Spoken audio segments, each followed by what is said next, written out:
Forget it, you are not fit to be a politician. They are anti-government or they are anti-PAP. So regardless of whichever opposition party there is, they will vote for that opposition party. Stop that three-way fight thing. You are just wasting your resources. Bodo, Bodo.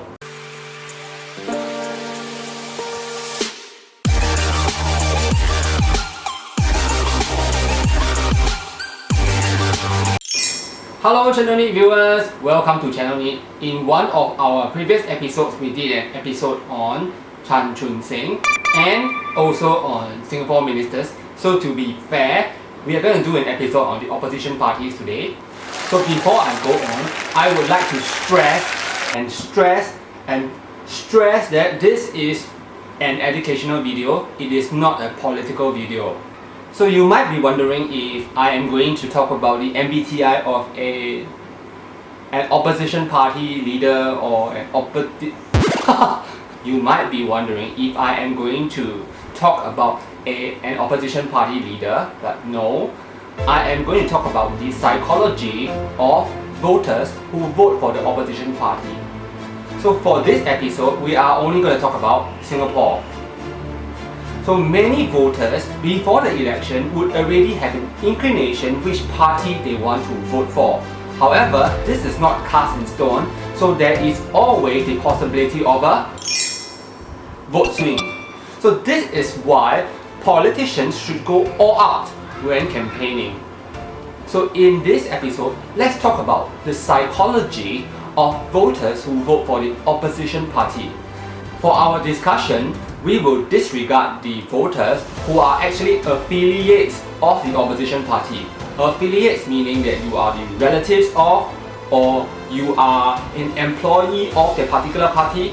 So these are known as affiliates. So naturally, you will want to vote for that opposition party. So we will disregard this group and talk about the three other groups of people who will actually vote for the opposition party. A lot of people know this, but they don't want to say it.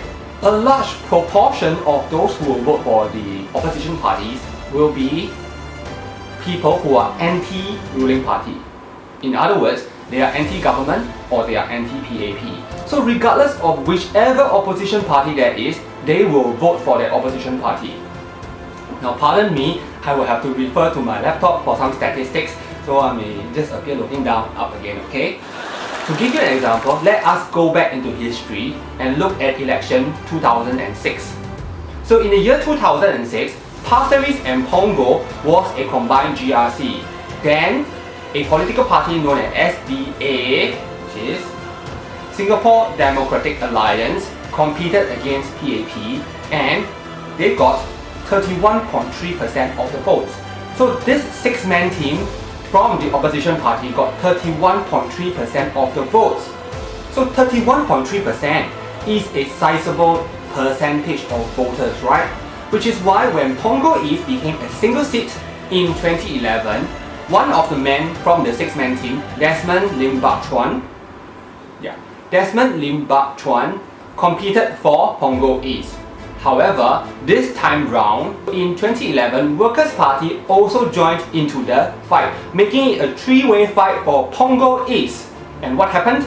Desmond Lim only got 1,387 votes, causing him to lose his deposit. So what happened? Why did the percentage of votes drop from 31.3 to a single digit in 2011, just for the same party? The reason is very simple. The voters are not voting for party. They are voting for opposition, which means to say they are anti-government or they just don't want to vote for PAP and they want to vote for an opposition party. In this case, it is very clear people would prefer to vote for the Workers' Party because it was perceived as the better opposition party. And so a lot of people just abandoned the SDA. So now we come to the deep meat, deep stuff.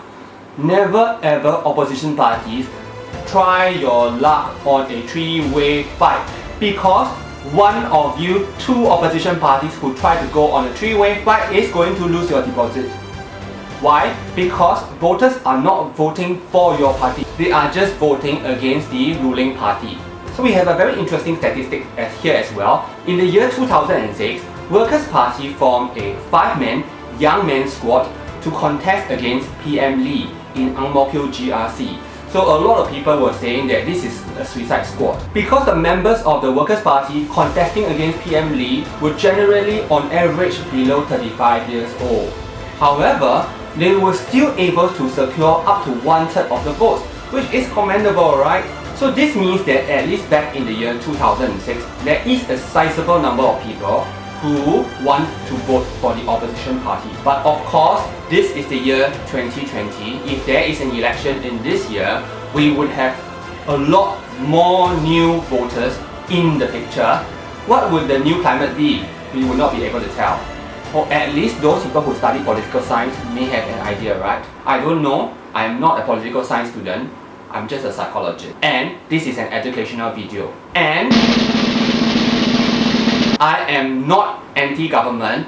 I am just doing this video from an educational point of view. I did a video on ministers, so I just thought that it would be fair for me to do a video on the opposition parties. Now here we have a second group of individuals who will vote for the opposition parties. So this group of individuals are very interesting because they would have cast a rejected vote if they had a choice. So it's almost as if they are choosing between the worst of the two evils. Anyway, this is their perception. So they consider both the ruling party and the opposition party as equally bad or bad.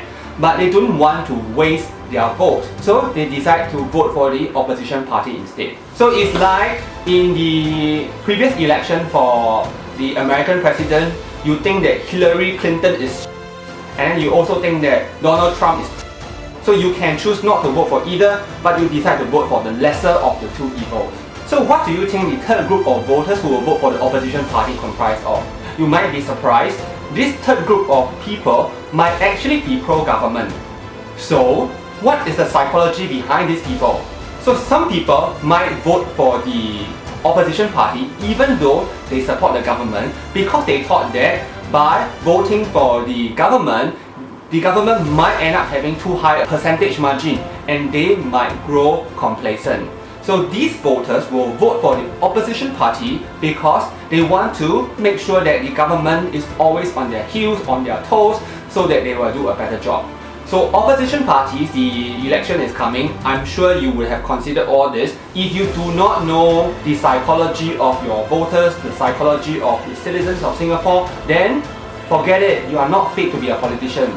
So I remind you, stop that three-way fight thing. You are just wasting your resources. Although, when I am going to release this as an educational video, I am not very sure whether this video is going to get me into trouble. So I must tell the viewers of Channel NITT in advance, if the government or any authorities is asking me to tear down this video, I will tear it down. Why? So if I am told to withdraw or tear down this video from my channel, I will do so because I am neither anti-government nor stupid. So I would like to have a few words with the opposition party over here, regardless of which opposition party you are or whether you are a supporter of the opposition party or not. So it takes a lot of courage for anyone to oppose, and you are contributing to the progress of Singapore. Whether people support you or not, they should give you that form of respect that you really deserve. Competition is a good thing. So for the opposition parties, to up your game, you should always focus your energy on getting in more new blood.